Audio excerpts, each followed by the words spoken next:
Hey, this is Randy back with Distinctive Multimedia here in Stephenville, Texas. We're talking with Chris Yates, another young up-and-coming star here with the PBRF, the Professional Bull Riding Federation. You know, before we talk to Chris, I want to take just a minute to thank all of our viewers for joining us, not only live through Ustream, but also through our YouTube videos and all the support that we've gotten from different sponsors all around the country. Chris, tell us a little bit about yourself. I understand you're from Weatherford, and Weatherford is, for those folks that don't know Texas, we're down here in Texas. We know Texas. If you don't know Texas, he's only, I mean, this guy right here is about less than an hour-and-a-half drive from here is where he's living. Tell us about that. Tell us about Weatherford. Oh, Weatherford is just a little country town just north of here, about 45 miles or so.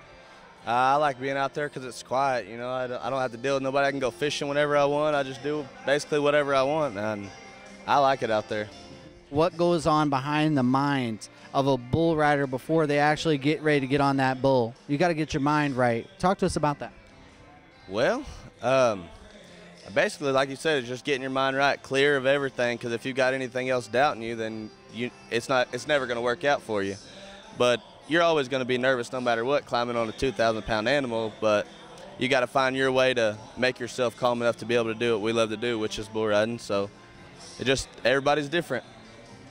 We've talked to several fellas that say that they kind of go like to an outer body experience, like they just kind of like go to a different place, a place that helps them collect their thoughts. Do you have anything like that that's unique for you? No, not really. I mean, pretty well been doing it long enough that I love to do it so much that I just do it. I mean, I get my stuff ready and do what I love to do.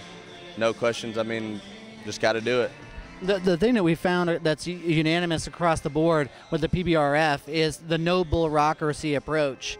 You know, when you're riding with other organizations, there's a lot of red tape for new riders. You know, you have to earn a bunch of prize money or whatever the case is. If you were going to talk specifically out to some of the new riders, some of the young fellas that are coming out of high school, they're coming out of college, they're thinking about going pro, what would be some advice that you'd have for them?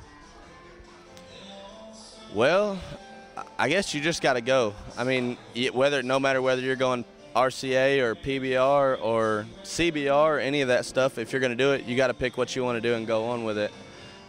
It all costs the same amount of money pretty much, so you pretty well just got to pick what you want to do and go do it. Pursue what you want to do and just keep doing it. And it don't always work out the way you want it to for sure at first, you know what I'm saying? But you've got to keep going and do what you love to do. You know, and it's been really fantastic visiting with Chris and some of the other riders here from the PBRF and getting behind, you know, kind of behind the mind of these fellas and figuring out exactly what brings the sport to be so exciting and still continues to pack the stands with fans, contractors, sponsors, all that good stuff. So we appreciate you joining us with us today, Chris. And be sure, folks, as you're watching this, if you haven't already bookmarked 8 Out the Gate to be your source for professional bull riding, you need to do it right now. Go to the number 8outthegate.com. We got event schedules, calendars, you got photos, you got videos, you got all sorts of good stuff at 8outthegate.com. You can get plugged in and visit us on our next venue. This is Randy providing coverage with Distinctive Multimedia. Thank you, Randy.